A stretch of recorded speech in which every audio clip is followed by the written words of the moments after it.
Olá, como vão todos? Espero que todos estejam bem, com saúde e em paz. Nós vamos iniciar mais esse estudo da doutrina espírita com a prece que Jesus nos ensinou. Pai nosso, que estais nos céus, santificado seja o teu nome. Venha a nós o teu reino, seja feita a tua vontade, na terra como nos céus. O pão nosso de cada dia dai-nos hoje. Perdoa, Senhor, as nossas dívidas, na medida em que perdoamos aos nossos devedores. Não nos deixes cair em tentação, livrai-nos de todo o mal, que assim seja. Nós estamos dando continuidade ao estudo que estamos fazendo da Gênese. Estamos agora na leitura do capítulo 1, que é o caráter da doutrina espírita. E a gente está lendo o item 27. A gente parou no item 26 no último episódio, vamos iniciar no item 27. Vamos à leitura. Por que chama ele no caso Jesus, por que chama ele Consolador ao novo Messias? Este nome, significativo e sem ambiguidade, encerra toda uma revelação. Assim, ele previa que os homens teriam necessidade de consolações, o que implica a insuficiência daquelas que eles achariam na crença que iam fundar. Talvez nunca o Cristo fosse tão claro, tão explícito como nestas últimas palavras, às quais poucas pessoas deram atenção bastante, provavelmente porque evitaram esclarecê-las e aprofundar-lhes o sentido profético. Se o Cristo não pôde desenvolver o seu ensino de maneira completa, é que faltavam aos homens conhecimentos que eles só podiam adquirir com o tempo e sem os quais não o compreenderiam. Há muitas coisas que teriam parecido absurdas no estado dos conhecimentos de então. Completar o seu ensino deve entender-se no sentido de explicar e desenvolver, não no de ajuntar-lhe verdades novas, porque tudo nele se encontra em estado de germen, faltando-lhe só a chave para se apreender o sentido das palavras. O que a gente percebe nesses dois itens, que foram, eu li o 27 e o 28? Primeiro, que na previsão profética que Jesus faz ao seu tempo, os homens, ao passar dos anos, compreenderiam de forma diferente, passariam esses ensinamentos uns para os outros de uma maneira com algum tipo de variação do seu próprio entendimento, e que as suas palavras, os seus ensinos poderiam ser um tanto quanto desviados, deturpados, como a gente viu no último episódio, a gente fez esses comentários.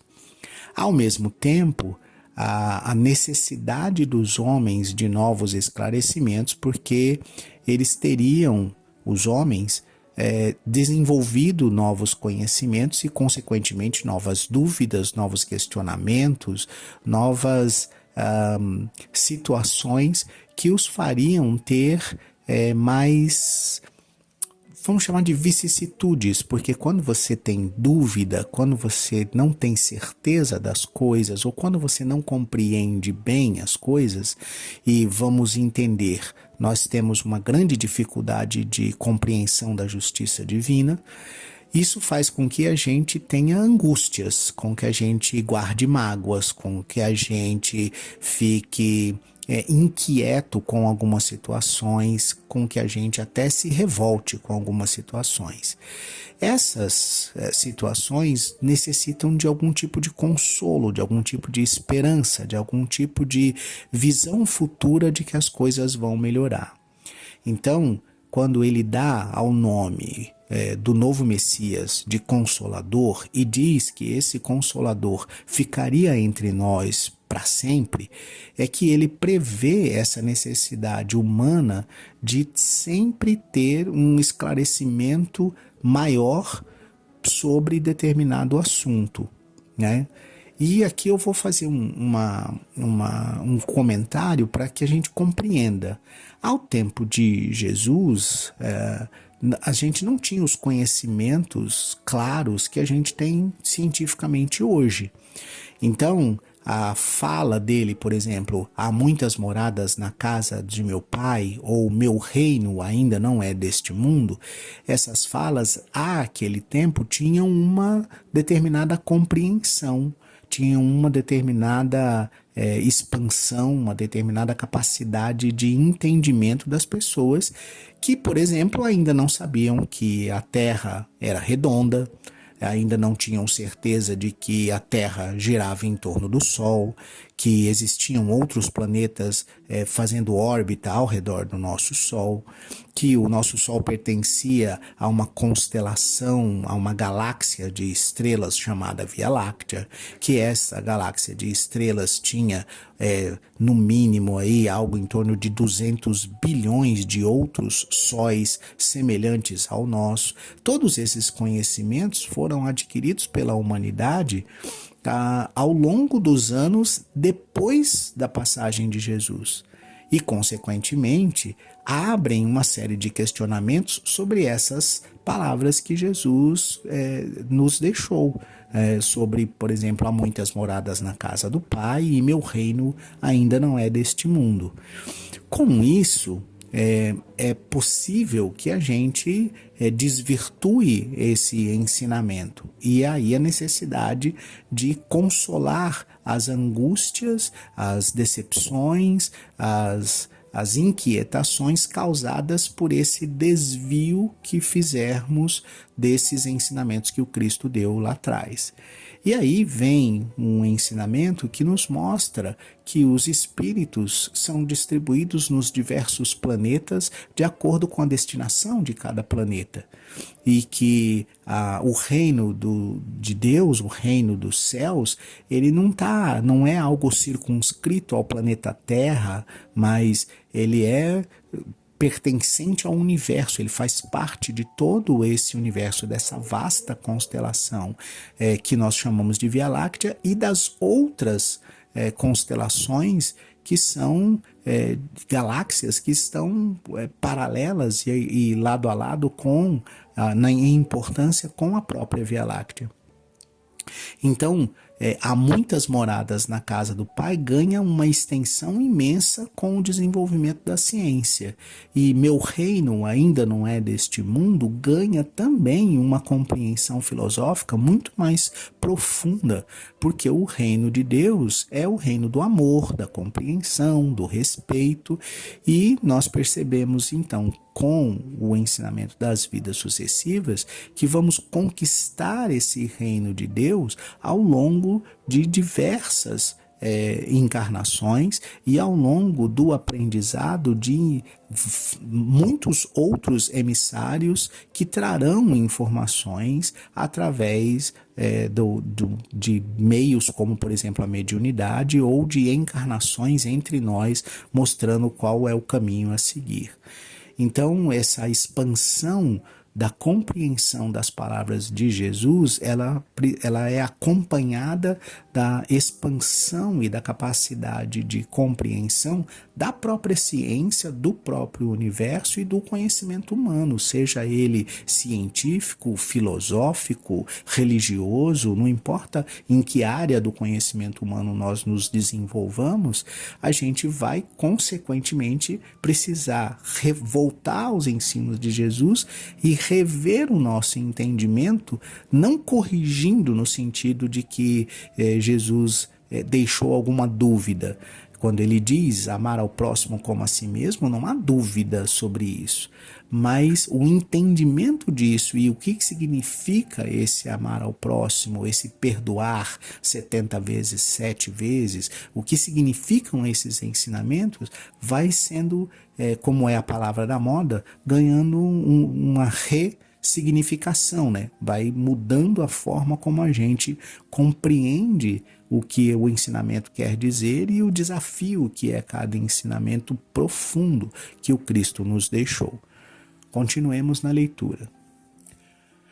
Mas quem toma a liberdade de interpretar as Escrituras Sagradas? Quem tem esse direito? Quem possui as necessárias luzes, senão os teólogos? Quem o ousa? Primeiro, a ciência, que a ninguém pede permissão para dar a conhecer as leis da natureza e que salta sobre os erros e os preconceitos. Quem tem esse direito? Neste século de emancipação intelectual e de liberdade de consciência, o direito de exame pertence a todos e as Escrituras não são mais a arca santa na qual ninguém se atreveria a tocar com a ponta do dedo sem correr o risco de ser fulminado. Quanto às luzes especiais necessárias, sem contestar as dos teólogos, por mais esclarecidos que fossem os da Idade Média e, em particular, os pais da Igreja, eles, contudo, não o eram bastante para condenarem como heresia o movimento da Terra e a crença nos antípodas. Mesmo sem ir tão longe, os teólogos dos nossos dias não lançaram anátema à teoria dos períodos de formação da Terra? Os homens só puderam explicar as Escrituras com o auxílio do que sabiam das noções falsas ou incompletas que tinham sobre as leis da natureza, mais tarde reveladas pela ciência. Eis porque os próprios teólogos de muito boa fé se enganaram sobre o sentido de certas palavras e fatos do Evangelho, querendo a todo custo encontrar nele a confirmação de uma ideia pré-concebida. Giraram sempre no mesmo círculo, sem abandonar o seu ponto de vista, de modo que só viam o que queriam ver. Por muito instruídos que fossem, eles não podiam compreender causas dependentes de leis que lhes eram desconhecidas.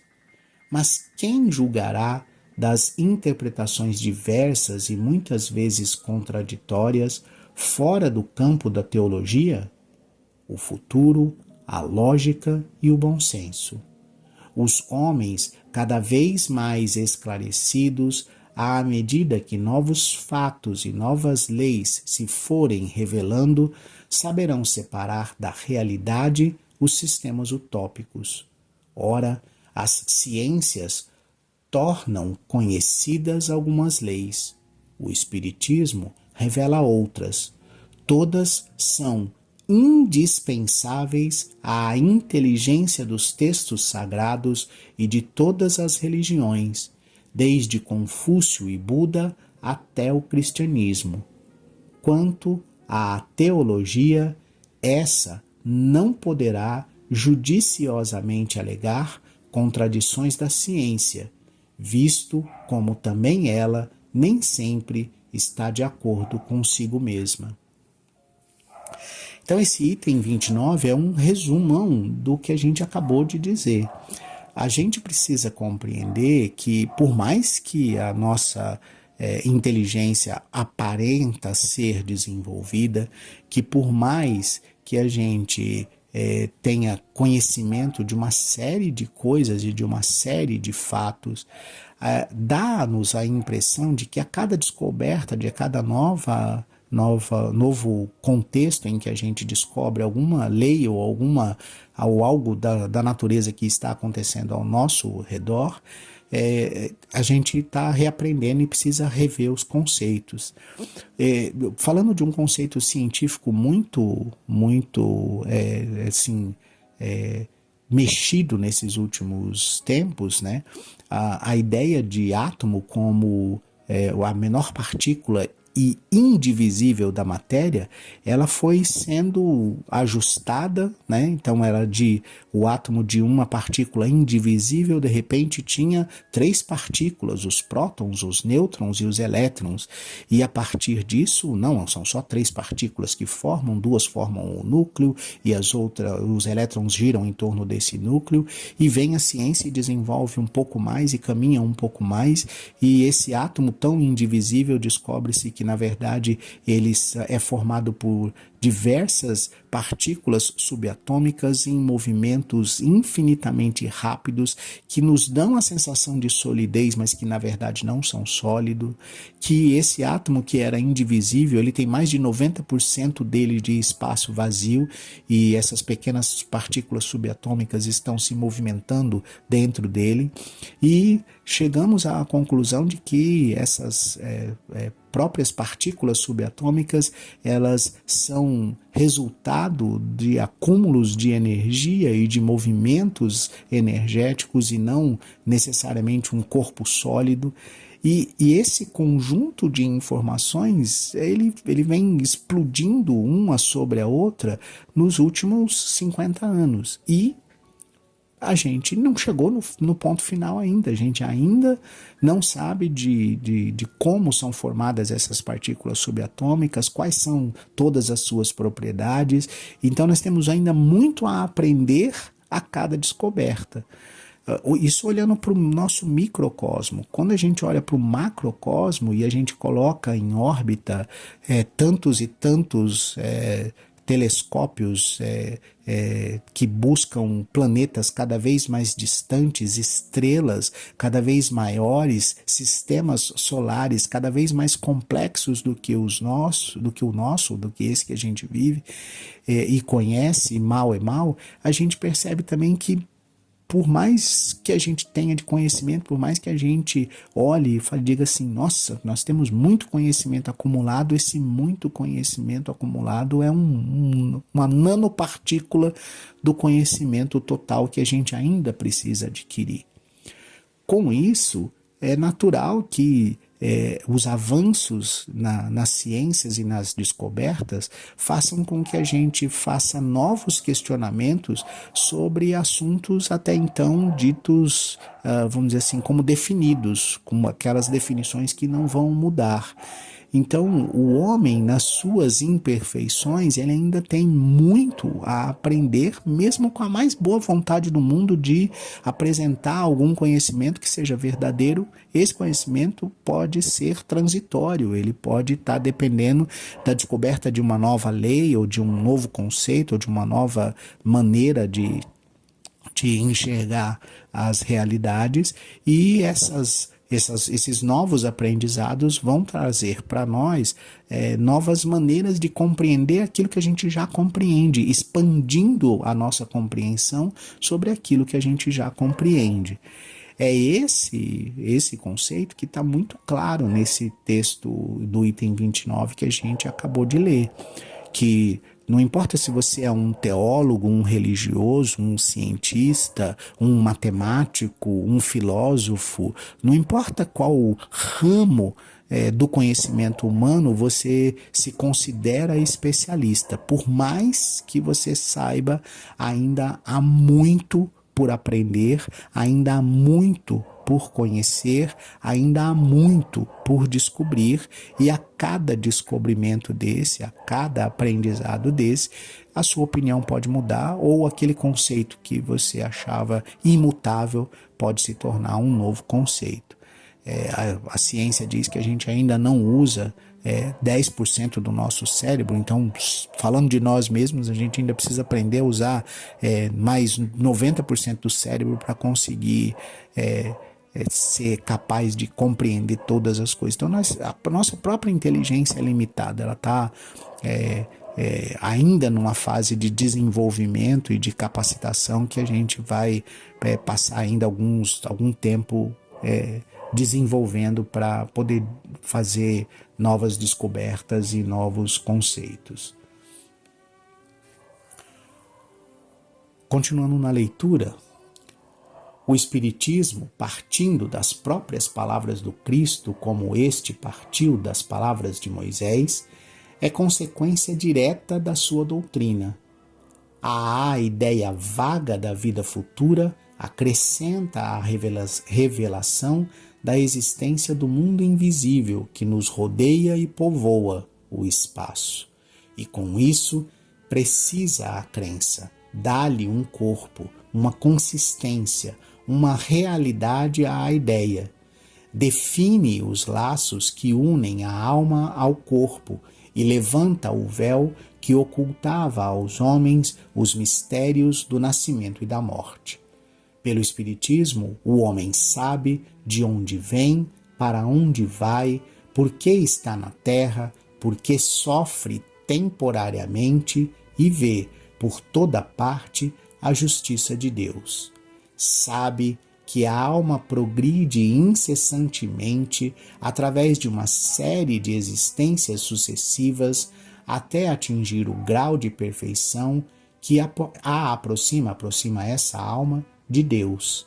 Sabe que todas as almas, tendo um mesmo ponto de origem, são criadas iguais, com idêntica aptidão para progredir em virtude do seu livre-arbítrio, que todas as almas, todas são da mesma essência e que não há entre elas diferença senão quanto ao progresso realizado, que todas têm o mesmo destino e alcançarão a mesma meta, mais ou menos rapidamente pelo trabalho e boa vontade. Sabe que não há criaturas deserdadas nem mais favorecidas umas do que outras, que Deus a nenhuma criou privilegiada e dispensada do trabalho imposto às outras para progredirem, que não há seres perpetuamente voltados ao mal e ao sofrimento, que os que se designam pelo nome de demônios são espíritos ainda atrasados e imperfeitos, que praticam o mal no espaço como o praticavam na terra, mas que se adiantarão e aperfeiçoarão, que os anjos ou espíritos puros não são seres à parte da criação, mas espíritos que chegaram à meta depois de terem percorrido a estrada do progresso, que, por essa forma, não há criações múltiplas nem diferentes categorias entre os seres inteligentes, mas que toda a criação deriva da grande lei de unidade que rege o universo e que todos os seres gravitam para um fim comum, que é a perfeição, sem que uns sejam favorecidos à custa de outros, visto serem todos filhos das suas próprias obras. Então esse item 30 dá esse sentido de unidade para todos nós, né? Dá esse sentido de fomos todos criados no mesmo ponto, simples e ignorantes, e estamos todos destinados à lei do amor, da caridade e do respeito mútuo. Nós fomos feitos por amor e para amar, criados por Deus com a destinação de nos tornarmos perfeitos. E para isso, Deus, na sua providência divina e infinita,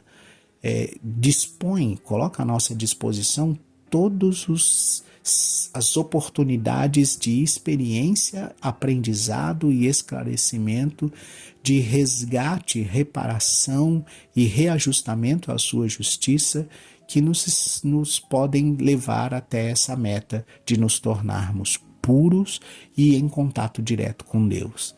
E nenhum vai ficar para trás, nenhum espírito vai ficar eternamente no mal e nenhum espírito foi criado já perfeito. Todos passamos por essa estrada do progresso, por esse processo de aprendizado e de evolução. E isso nos torna todos filhos de Deus, filhos iguais nas oportunidades, no livre-arbítrio e no desenvolvimento, na capacidade de desenvolvimento. E é isso que a gente deve guardar. E é por isso que nós somos irmãos. Eu fico por aqui no item 30, me despeço de todos vocês e a gente se vê no próximo episódio. A prece para que todos fiquem em paz. Pai nosso, que estais nos céus, santificado seja o teu nome. Venha a nós o teu reino. Seja feita a tua vontade, na terra como nos céus. O pão nosso de cada dia dai-nos hoje. Perdoa, Senhor, as nossas dívidas, na medida em que perdoamos aos nossos devedores. Não nos deixes cair em tentação, livra-nos de todo o mal, que assim seja. Fiquem em paz.